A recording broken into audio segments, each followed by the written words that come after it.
Bienvenue à une nouvelle vidéo de Sur la Trop. Les parcs nationaux sont toujours bondés les fins de semaine, mais quelle surprise quand nous sommes arrivés au Guadalupe Mountains National Park. Nous nous sommes donc dirigés vers une autre section du parc plus tranquille. On est présentement sur la McKittrick Canyon Trail, qui est vraiment très belle. On marche, puis on est entouré de montagnes. C'est plat pratiquement tout le long, fait que c'est parfait. Antoine a un peu mal aux genoux en plus, là, fait que c'est la trail parfaite. Puis je dois avouer quelque chose. La majorité des trails à date, on a remarqué dans les parcs nationaux, c'est quasiment tout du linéaire. Nous, on aime bien ça faire des boucles là, parce que tu vois pas la même chose, tu passes pas sur tes pas. Mais je dois dire que je commence à apprécier les sentiers linéaires.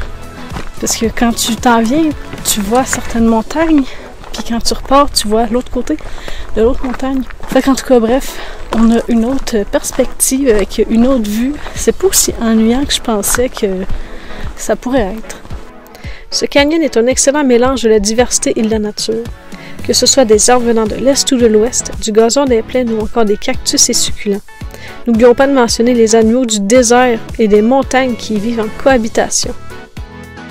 On s'est rendu au Pratt Lodge, puis il y a un ranger qui est là, puis il nous a fait visiter la maison qui a été construite par un géologiste durant l'hiver 1931 à 1932. C'était super intéressant. Puis on peut se rendre encore plus loin sur la trail jusqu'à El Grotto, mais par contre, les gates ferment à 5 heures. Fait qu'on n'aura pas le temps de se rendre jusque là cette fois-ci. Nous avons relevé le défi de monter jusqu'au sommet le plus haut du Texas, le Guadalupe Peak. C'est une randonnée de 13,5 km. La vue était complètement magnifique avec le Captain Reef, les autres montagnes, le désert et son bassin de gyps. Nous nous sommes rendus à El Paso et avons observé son agglomération.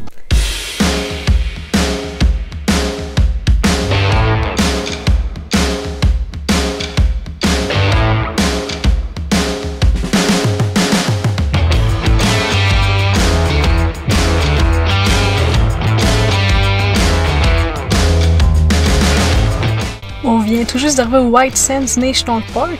C'était vraiment impressionnant le trajet. On aurait cru qu'on roulait sur la neige, honnêtement. Depuis 2019 que le White Sands est un parc national. Puis ce qui est quand même impressionnant, c'est qu'il y a une sorte de lézard avec une sorte de petite souris ici. Elle est beaucoup plus blanche que ceux qu'on va retrouver en dehors des limites du parc. Ça les aide à réguler leur température interne, en fait. Fait qu'on s'en va marcher dans les dunes. Sérieux, on dirait de la neige. On aurait dû apporter nos raquettes. Ils vendent des genres de petites luges, là, des soucoupes pour glisser, mais c'est 25 US, fait que on s'est retenu. Puis il n'y en avait pas dans les commerces autour. Je suis vraiment pas à mon affaire, j'ai pas dit le plus important, c'est le plus grand désert de gyps au monde.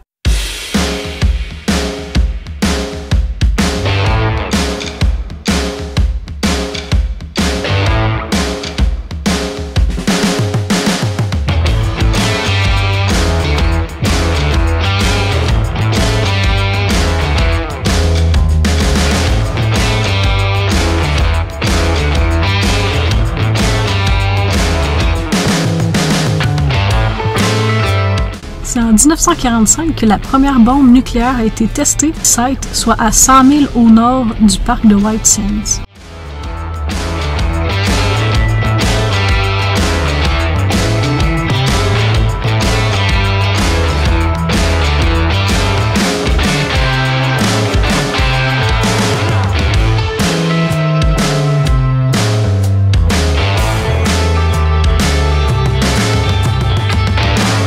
Avant d'aller regarder le coucher de soleil, on s'est dit qu'on avait le temps de faire la Dune Life Nature Trail. Puis c'est vraiment intéressant, c'est vraiment beau. Il y a des panneaux d'interprétation sur toutes les, justement, la wildlife, la vie sauvage qui vit ici. Par contre, la moitié des panneaux sont effacés, c'est un peu triste. Puis c'est des dunes différentes que celles de la Loop Drive en fait. Il y a beaucoup plus de végétation, fait que ça nous donne un autre aperçu des dunes du parc. Puis honnêtement, belle surprise, White Sands, il y a quand même... oui, c'est juste venir voir des dunes, mais c'est vraiment beau, c'est blanc partout, on dirait de la neige.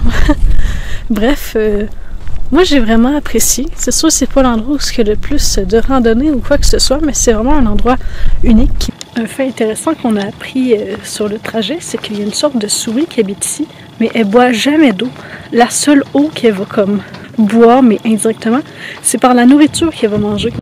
Deuxième fait, les roadrunners peuvent voler, mais par contre, ils préfèrent courir, ce qui est plus facile pour attraper la nourriture, c'est-à-dire des petits lézards.